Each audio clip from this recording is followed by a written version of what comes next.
Good morning, Canes. I'm Riley Lucas. Welcome to our Storm Watch. On today's August 29th edition, we have an intro to our school library and look for my sports update too. But first, please stand for a brief silence in the pledge to our flag.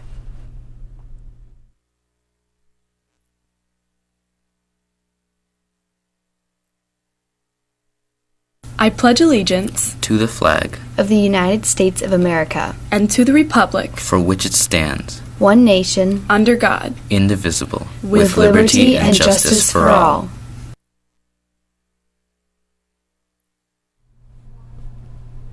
I'm Shady with today's first cool news story.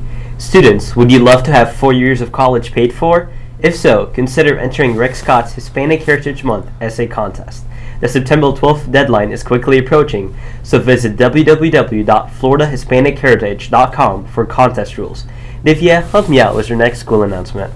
Here's another way to get money for college. Attention! All students who have participated in any community service activities over the past year enter the 2018 Prudential Spirit of Community Awards. The top state high school student volunteer will receive an award of $1,000 and an all-expense-paid trip with parent or guardian to Washington, D.C. in April. Winners will be announced in February during the trip to D.C. 10 state honorees will be chosen as national honorees and will each receive $5,000 and a $5,000 grant from the Prudential Foundation for any nonprofit charitable organization of the honoree's choice. Complete your application online by November 7, 2017 at spirit.prudential.com.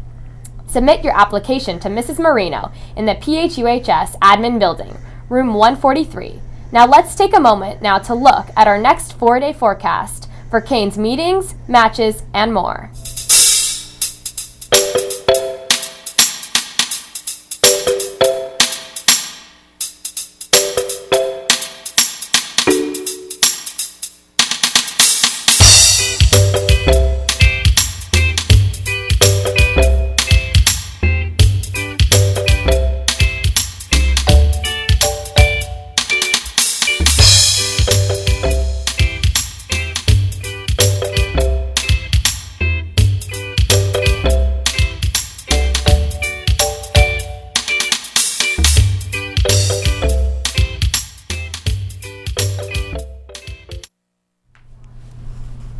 Are you interested in travel? If so, you might be interested in a trip sponsored by Ms. Pauls to Ireland and Scotland. She's having an informational meeting about the trip on September 7th at 6:30 p.m. in her classroom. That's 3104.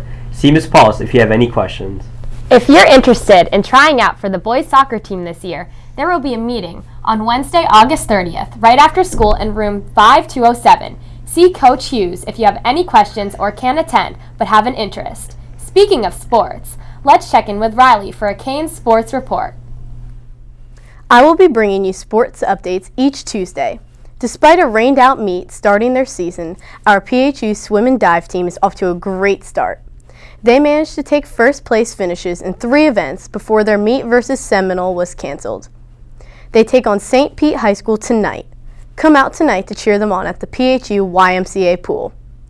Cross Country also began their season with a win versus Dunedin, and they take on Countryside at home tomorrow. Good luck, Canes! Last, as a proud member of our golf team, I'd like to wish all our guys and girls luck in their matches this week. Colin will bring you football season highlights on our next show.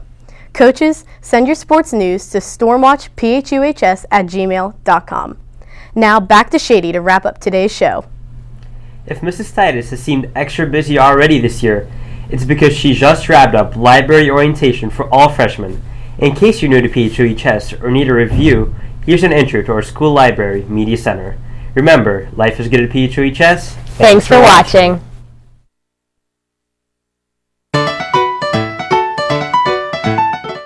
Palm Harbor University High School. It is an average high school. Early mornings, lunch, crazy student parking lot. Like every school, PHU has a media center, and like every media center, it has rules. First, there is Miss Titus, the librarian. She's the one that oversees everything. She knows where everything is and almost every student's name. Almost. Like most public buildings and stores, you enter at the front and signs are posted for hours of operations. If it's locked, the lights are off, and a sign is taped to the door, look at the calendar to see if the library is closed. The library has a history of being open every day of the week, unless Miss Titus is sick. Mondays and Wednesday, the Media Center is open during first lunch. Same goes for Tuesdays and Thursday and second lunch. Fridays are for everyone. No passes are needed. Note the podium at the entrance of the library. Sign in during lunch there. If not, meet Miss Titus up at the front to sign in. Contrary to popular belief, books are still present in a school setting. Palm Harbor especially has tons of them. Students can check them out for 4 weeks. That's 28 days, 672 hours, 40,320 minutes. If no one has requested it, you're allowed to renew it for 4 more weeks. Big books cost big bucks. These, also known as reference books, can be taken out of the library for one night only. Of course, checking out a book means you have to return it. It's located at the front desk. The anticipation of handing Miss Titus a book is not necessary. No face-to-face interaction. Just drop it and then resume whatever social media feed you were scrolling through. Talking more about books, Miss Titus cares for hers deeply. Treat them as you would treat your phones or laptops. Lost or damaged books must be reported to her immediately and arrangements made to replace or repair the book. Notices are written for overdue books. The computers track how many days you keep them out, and 10 cents is charged for every day a book is overdue. Waiving these fees can determine graduation for some seniors. Macs, although sleeker and higher quality, are used for looking up books throughout the library. The Dells have many more functions for you, the students. It is for use of the internet, typing documents, and for printing. Rules keep the library clean and in a condition that's useful for all of the PHUHS student body. Eating and drinking is not advised. Libraries are famous for being quiet places, and this is one of them. Stay tuned for Chapter 2, Basic Book Searching.